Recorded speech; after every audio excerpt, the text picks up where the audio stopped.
Apple Intelligence est enfin disponible en France. Découvrons ensemble quelques-unes de ses fonctionnalités.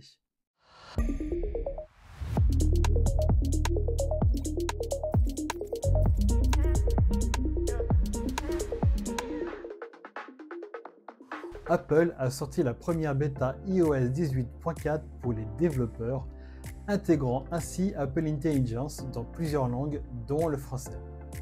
Rappelons qu'Apple Intelligence sera disponible au grand public dans différentes langues dès le début du mois d'avril prochain. En attendant, je la teste et j'ai le plaisir de vous présenter quelques-unes de ses fonctionnalités et c'est parti! Je vous présente donc Playground qui est intégré à Apple Intelligence, permettant ainsi de créer des images selon vos envies grâce à différentes possibilités. La première possibilité est par une description. En effet, vous pouvez demander à l'application de créer une image donc à partir d'une description, par exemple un chat gris avec des lunettes sur la lune. Et comme vous pouvez le voir, l'application génère plusieurs propositions. Ensuite, en appuyant sur plus, vous pouvez sélectionner différents styles, animation, illustration et dessin. Ces différents styles seront valables pour toutes vos requêtes. Ensuite, l'autre possibilité, vous pouvez également choisir parmi différentes propositions déjà préfaites par des thèmes, costumes, accessoires et lieux. Par exemple, je choisis une nuit étoilée avec un robot et une couronne de fleurs. Et l'application génère alors plusieurs images et je peux également sélectionner les fameux trois styles, animation, dessin et illustration. Ensuite, la troisième possibilité, c'est d'ajouter l'une de vos photos et ensuite l'agrémenter avec les différents styles et propositions. Et enfin, vous pouvez ajouter des personnes.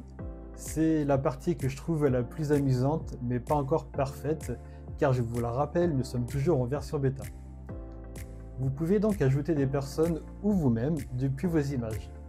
Si vous les avez nommées dans votre photothèque, il suffira alors de saisir leur prénom et ensuite il faudra sélectionner un thème, un accessoire, etc. ou même de faire une description. Et après, donc l'application va vous générer pareil une belle image. Alors, c'est sympa? Et maintenant, passons aux Genmoji. Les Genmoji permettent, comme le nom l'indique, de générer vos propres emojis. L'option s'affiche lorsque vous souhaitez ajouter un emoji, comme nous pouvons le voir dans cet exemple. Il suffit d'ajouter une description courte et simple. Ici, par exemple, un chien roux avec une casquette. Ensuite, il suffira de sélectionner l'emoji que vous souhaitez insérer dans votre conversation. Alors, vous aimez? Apple Intelligence propose également de reformuler vos textes grâce aux outils d'écriture. Que cela soit avec les SMS, mails ou l'application Notes, etc., différentes possibilités s'offrent à vous. L'option apparaît soit avec l'icône d'Apple Intelligence, soit en sélectionnant votre texte et l'option outils d'écriture s'affiche. On peut demander par une description là où les modifications que l'on souhaite faire et aussi lui demander de faire une relecture pour corriger les éventuelles fautes d'orthographe ou réécrire votre texte. Ensuite, on peut demander à réécrire le texte en trois styles différents: informel, professionnel et concis. Ou alors, les quatre dernières options peuvent se montrer aussi utiles pour les longs textes, pour en faire un résumé, présenter les points clés, faire aussi une liste ou même un tableau.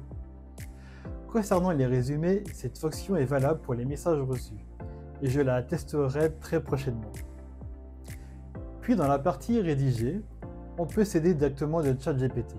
Pour finir, Apple Intelligence intègre aussi la priorisation des notifications et en faire aussi un résumé directement sur votre écran.